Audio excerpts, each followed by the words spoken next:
नमस्कार दोस्तों, मैं हूं आपके साथ मोना। दोस्तों, आज की इस वीडियो में हम बात करेंगे भारत की पहली इंडियन फीमेल सुपरस्टार की बेटी सारा बानो के बारे में, जिन्होंने 12 साल की उम्र में दिलीप कुमार से शादी करने की जिद कर दी थी। तो आइए इस वीडियो में हम जानते हैं सारा बानो के बारे में। सारा की मां नसीम बानो 40 के दशक की मशहूर एक्ट्रेस थी, जिन्हें हिंदी सिनेमा की पहली फीमेल सुपरस्टार कहा जाता था। जब सारा 3 साल की हुई तो भारत पाकिस्तान बंटवारे में पिता छोड़कर पाकिस्तान चले गए। बचपन से ही सारा बानो को सिर्फ 2 ही ख्वाब देखा करती थी। पहला ख्वाब कि उन्हें मां की तरह ब्यूटी क्वीन या सुपरस्टार कहा जाए, और दूसरा 22 साल बड़े दिलीप कुमार से शादी करना। खुशकिस्मती से सारा के दोनों ही ख्वाब पूरे हुए। उन्हें हीरोइन बनाने के मां नसीम बानो ने खुद के करियर की कुर्बानी दे दी, और एक सवाल ने दिलीप साहब को उनका हाथ थामने पर मजबूर कर दिया। 23 अगस्त 1944 को मसूरी में एक्ट्रेस नसीम बानो और प्रोड्यूसर मियां उल हक के घर बेटी सारा बानो का जन्म हुआ। वैसे तो मियां उल हक एक आर्किटेक्ट थे, लेकिन नसीम से शादी करने के बाद उन्होंने अपनी प्रोडक्शन कंपनी शुरू कर दी और फिल्में बनाने लगी। सारा महज 3 साल की थी जब 1947 में भारत पाक के बंटवारे में पिता ने पाकिस्तान को चुना। मां नसीम बानो ने उनके साथ पाकिस्तान जाने से इनकार कर दिया और बच्चों के साथ इंग्लैंड में रहने चली गई। इंग्लैंड में कमाई का जरिया नहीं दिखा तो मां नसीम बानो दोनों बच्चों के साथ भारत लौट आई और फिल्मों में काम करने लगी। बचपन से ही मां को देखते हुए सारा भी हीरोइन बनने का ख्वाब देखती थी। हालांकि उनकी मां इसके खिलाफ थी। वो चाहती थी कि सारा एक वकील या डॉक्टर बने। पढ़ाई में भी वो अच्छी थी, तो मां ने उन्हें पढ़ाई के लिए लंदन भेज दिया। सारा सिर्फ स्कूल की छुट्टियों में भारत आया करती थी। आइए दोस्तों, आप जानते हैं कि 12 साल की उम्र में 22 साल बड़े दिलीप कुमार से शादी करने की जिद कैसे कर रही थी सारा बानो ने। एक दिन छुट्टी में घर आई सारा बानो अपनी मां के साथ घर पर महबूब खान के निर्देशन में बनी फिल्म आन देख रही थी। फिल्म के हीरो थे दिलीप कुमार। फिल्म में दिलीप साहब का रोल इतना पसंद आया सारा को कि उसने तुरंत मां के सामने जिद करने लगी कि वो दिलीप कुमार साहब से ही शादी करेगी। 12 साल की सारा की ये जिद सुनकर नसीम बानो हंस पड़ी। किसी ने सोचा भी नहीं था कि उनकी कही बात ये सच साबित हो जाएगी। 40 के दशक में दिलीप कुमार और मधुबाला स्टार और फिल्म मुगले आजम की शूटिंग शुरू हो रही थी। फिल्म का सेट इतना आलीशान था कि दूर दूर से लोग सेट देखने पहुंचते थे। एक दिन सारा भी अपनी मां के साथ मुगले आजम के सेट पर पहुंची थी। हालांकि उनकी सेट पर उनके फेवरेट हीरो दिलीप कुमार से मुलाकात नहीं हो पाई। आइए जानते हैं अब कि नसीम बानो ने अपना करियर क्यों छोड़ा। जब भी सारा छुट्टियों में घर आती थी तो कोई न कोई प्रोड्यूसर उनके घर पर फिल्म का ऑफर देकर जरूर आया होता था, लेकिन माँ हमेशा इनकार कर देती थी।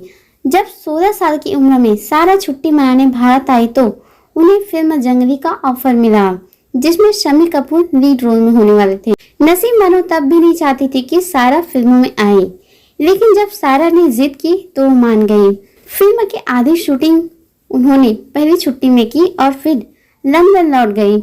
जब दूसरे साल स्कूल की छुट्टी हुई तो उन्होंने बची हुई फिल्म पूरी की। उनकी मां नसीम बानो चाहती थी कि अगर वो फिल्मों में आती रही तो लोग उनकी सारा की तुलना उनसे करते रहेंगे, इसलिए उन्होंने खुद 1957 में हिंदी फिल्मों में काम करना छोड़ दिया। वैसे तो सारा बचपन से ही डांस और अभिनय में माहिर थी, लेकिन मां के कहने पर उन्होंने प्रोफेशनल कथक और भरतनाट्यम की ट्रेनिंग ली।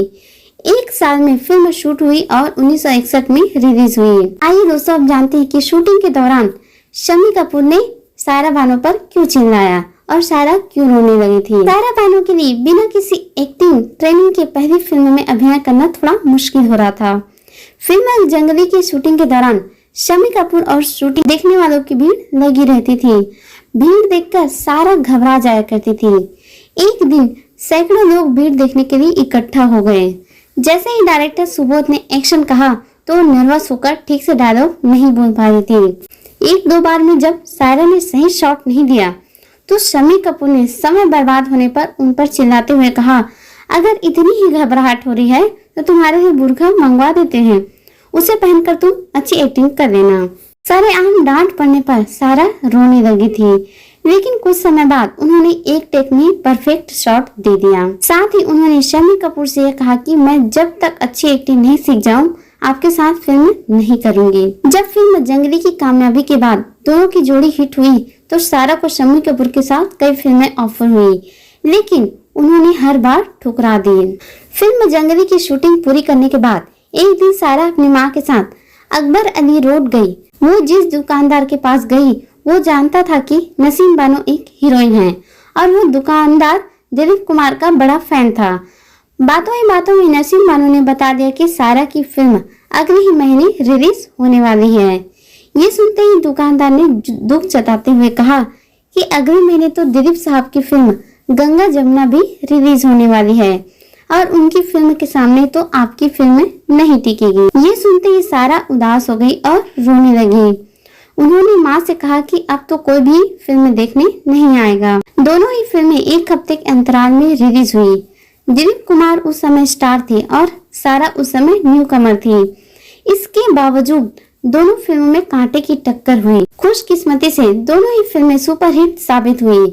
फिल्म जंगली से सारा को देश भर में पहचान मिल गई। फिल्म के साथ इसके गाने चाहे कोई मुझे जंगली कहे और मैं कश्मीर की कली हूँ और आई अय्या सुख सुख जबरदस्त हिट रहे थे। आगे उन्होंने ब्लफ मास्टर, झुक गया आसमान और आई मिलन की बीरा, पूरब पश्चिम जैसे कई हिट फिल्में लेकर अपना नाम टॉप एक्ट्रेस के बीच में लिखवाया। आइए दोस्तों, अब जानते हैं कि दिलीप कुमार के साथ काम करने से घर वालों ने क्यों मना कर दिया था। जब सारा हिंदी सिनेमा का जाना माना नाम बन गई तो उनकी कई फिल्मों में दिलीप कुमार को हीरो चुने जाने लगा, लेकिन दिलीप कुमार हर बार सारा के साथ फिल्म करने से ठुकराते हैं। ऐसा इसलिए कि दिलीप कुमार के सारा के परिवार से गहरे रिश्ते थे। उनके घर वालों ने दिलीप साहब से कह रखा था कि सारा को अपनी फिल्म में मत लो, जिससे उसका एक्टिंग का भूत उतर जाएगा। यही कारण था कि दिलीप कुमार ने अपनी कई फिल्मों से सारा को निकलवा दिया था। उन फिल्मों में सुपरहिट फिल्म राम और श्याम भी शामिल है। साथ ही फिल्में न करने की एक वजह यह भी थी कि दिलीप कुमार को सारा बेहद छोटी लगती थी। आइए दोस्तों, आप जानते हैं कि 19 साल की उम्र में सारा बानो ने राजेंद्र कुमार से शादी करने की जिद की थी। साल 1963 की फिल्म आई मिलन की बीरा में सारा बानो और उस जमाने के मशहूर एक्टर राजेंद्र कुमार के साथ नजर आए। शूटिंग के समय ज्यादा समय साथ बिताते हुए दोनों एक दूसरे को पसंद करने लगे। सारा उस समय महज 19 साल की थी और राजेंद्र कुमार 34 साल के शादीशुदा और बाल बच्चे वाले थे। सारा सब जानने के बावजूद राजेंद्र कुमार से शादी करना चाहती थी, लेकिन जैसे ही मां नसीम बानो को इसकी खबर लगी तो उन्होंने दोनों के रिश्ते पर आपत्ति जताई। मां की बातों का असर सारा पर नहीं पड़ा और उन्होंने राजेंद्र कुमार से अपना रिश्ता जारी रखा। नसीम बानो जानती थी कि सारा बचपन से ही दिलीप कुमार को बहुत मानती, ऐसे में अगर वो उन्हें समझाए तो मना नहीं करेगी। इसी उम्मीद के साथ नसीम बानो दिलीप कुमार साहब के पास पहुंची और उनसे मिन्नत करने लगी कि वो सारा को समझाए। पहले तो दिलीप साहब ने ऐसा करने से इनकार कर दिया था, लेकिन नसीम बानो की मिन्नतों से वो मान गए थे। उस समय तक न सारा कभी दिलीप कुमार से मिली थी और न दिलीप कुमार सारा से मिली थी और उनकी बातचीत भी नहीं हुई। और बढ़ती उम्र के साथ ही सारा भी अपने बचपन की जिद भूल चुकी थी। एक दिन मौका पाते ही दिलीप कुमार सारा बानो को समझाने पहुंच गए। दिलीप साहब ने उन्हें समझाया कि अगर वो पहले से शादीशुदा राजेंद्र कुमार से शादी करती है तो वो महज एक दूसरी महिला बनकर रह जाएंगी।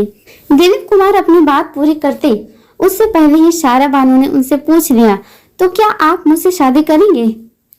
ये सुनते ही दिलीप साहब कुछ मिनट के लिए खामोश हो गए थे और फिर उस जगह से निकलकर आ गए। कुछ समय बाद ही दिलीप कुमार ने भी सारा का साथ देने का फैसला कर लिया।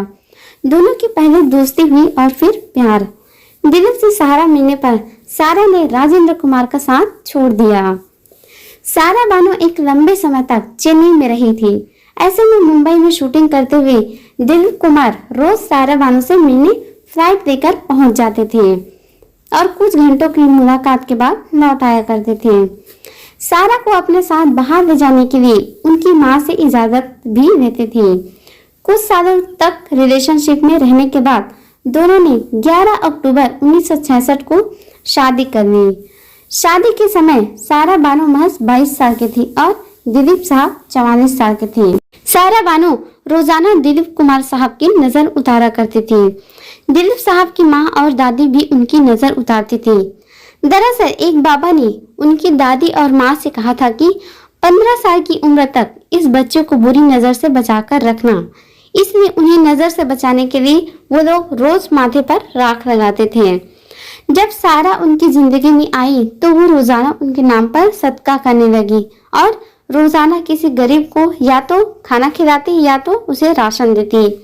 सारा बानो का मानना था कि दिलीप साहब बचपन से ही बेहद खूबसूरत हैं और उन्हें नजर जल्दी लग जाती है।